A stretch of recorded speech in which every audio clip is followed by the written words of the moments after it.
We're finally hearing Taylor's version of how her and Travis first started dating. So Taylor Swift was named Time Magazine 2023 Person of the Year. I'm Jess the reporter, and let's break down the part where she opens up about her relationship with Travis Kelce. So, Wow Swifties, Taylor Swift gave her first interview in years to Time Magazine, and she isn't hiding anything about how she views her career or her relationship with Kansas City Chiefs tight end Travis Kelce. In this candid interview, she really opened up and bared all her trials, tribulations, and trauma she endured over the years. But there is a happy ending for her. There's enough ups and downs that it feels like coming off a roller coaster afterwards.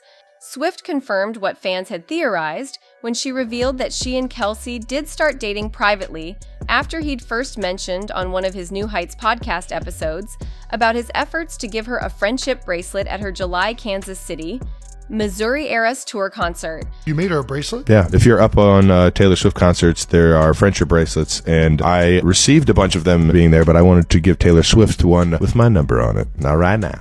Your number's in 87 or your phone number? You know which one. By the time she first attended a Chiefs game in September, they were already an official couple.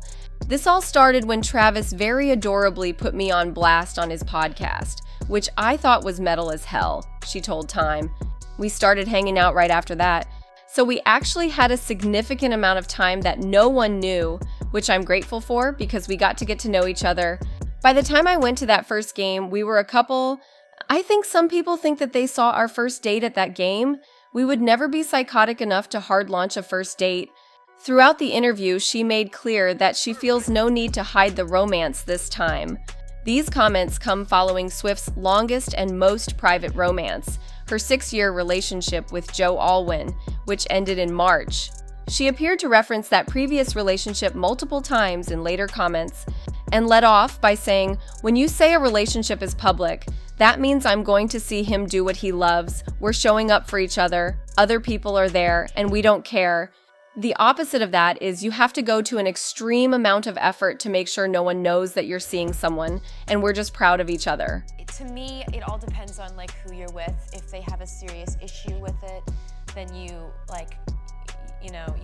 I guess, hide or whatever, but I don't really like that because it makes me feel like I'm running from the law or something, and I don't feel like I don't want to feel like I'm a fugitive, oh my God, we're having a relationship. For me, I'd just rather live my life, and I feel like if you can be in a relationship and have it seem normal, that would be good. Yeah. Swift also addressed attending Kelce's NFL games and the footage the cameras display of her cheering from the suites, saying, "I don't know how they know what suite I'm in. There's a camera a half mile away and you don't know where it is, and you have no idea when the camera is putting you in the broadcast. So I don't know if I'm being shown 17 times or once." Swift made it clear she really isn't seeking attention or trying to detract from the game. "I'm just there to support Travis. I have no awareness of if I'm being shown too much and pissing off a few dads, Brads, and Chads." She also playfully noted her newfound fondness of the sport. "Football is awesome, it turns out. I've been missing out my whole life." Taylor Swift is now ready to talk about the past 6 years at length. In addition to opening up about her Travis Kelce romance for the first time, Swift spoke to Time about the course of her career, what actually went into preparing for the Eras Tour, and watching her enemies, particularly Scooter Braun, go down by their own doing. Swift also touched on being compared to Beyoncé since both women launched major tours this year, saying, "She's the most precious gem of a person, warm and open and funny. And she's such a great disruptor of music industry norms. She taught every artist how to flip the table and challenge archaic business practices. There were so many stadium tours this summer, but the only ones that were compared were me and Beyoncé," she added.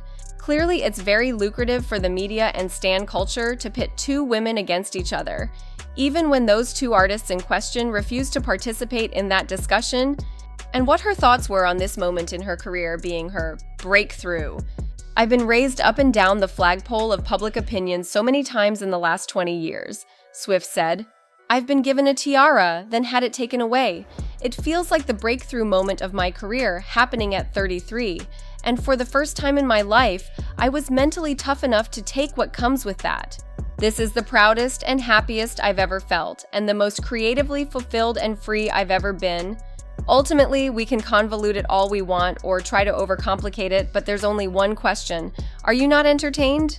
She also added, "It's not lost on me that the two great catalysts for this happening were two horrendous things that happened to me. The first was getting canceled within an inch of my life and sanity. The second was having my life's work taken away from me by someone who hates me," referring to Scooter Braun, who purchased Swift's masters for her first 6 albums in 2019. Taylor opened up on the aftermath of Kim Kardashian's Snapchat takedown of her and why she saw it as a career death. "Make no mistake, my career was taken away from me. You have a fully manufactured frame job in an illegally recorded phone call, which Kim Kardashian edited and then put out to say to everyone that I was a liar. That took me down psychologically to a place I've never been before. I moved to a foreign country. I didn't leave a rental house for a year. I was afraid to get on phone calls. I pushed away most people in my life because I didn't trust anyone anymore. I went down really, really hard. After this interview, I'm sure Kim Kardashian is going to feel the heat from the Swiftie army." Kim Kardashian almost made Taylor Swift retire from music. In 2016, Kim called Taylor a snake after Taylor's feud with Kanye West over the famous music video. But Taylor took it to heart and couldn't take the backlash. Taylor woke up one morning to millions of messages saying she was a snake for apparently lying to Kanye. She then gave her thoughts on watching her enemies, including Scooter Braun, have their own downfalls from afar. Nothing is permanent. So I'm very careful to be grateful every second that I get to be doing this at this level, because I've had it taken away from me before. There is one thing I've learned. My response to anything that happens, good or bad, is to keep making things, keep making art. But I've also learned there's no point in actively trying to quote-unquote defeat your enemies. Trash takes itself out every single time. Taylor also shared her preparations for the Eras tour and quitting drinking due to performing. Swift said she started training 6 months ahead of the tour. "Every day, I would run on the treadmill, singing the entire set list out loud, fast for fast songs and a jog or a fast walk for slow songs. She did a program her gym, Dog Pound, made for her, incorporating strength training and conditioning. Then I had 3 months of dance training because I wanted to get it in my bones. I wanted to be so over-rehearsed that I could be silly with the fans and not lose my train of thought," she said, adding, "Learning choreography is not my strong suit." She called her Grammys night drinking hilarious, but shared otherwise that she has stopped. "Doing that show with a hangover, I don't want to know that world." And finally, on no longer being afraid living her life in the public eye, above all, Swift reflected on her changed life mentality now. She is no longer afraid to go out in the world and be seen, either with Kelce or without him. "Over the years, I've learned I don't have the time or bandwidth to get pressed about things that don't matter," she said. "Yes, if I go out to dinner, there's going to be a whole chaotic situation outside the restaurant. But I still want to go to dinner with my friends. Life is short," she continued. "Have adventures. Me locking myself away in my house for a lot of years, I'll never get that time back. I'm more trusting now than I was 6 years ago." So wow, Swifties, that was a lot to take in. Our girl Tay-Tay covered a wide range of things. She opened up and has shown she has come out the other end, a stronger and healthier version of herself, both mentally and physically. She took their best shot, and while she did get knocked down for a while, she came back roaring, rising from the negativity and ashes like a phoenix. So Swifties, what's your takeaway from this interview and any parts that were shocking to you? Let us know in the comments below, and if you enjoyed this video, please subscribe to our channel and check out one of these videos.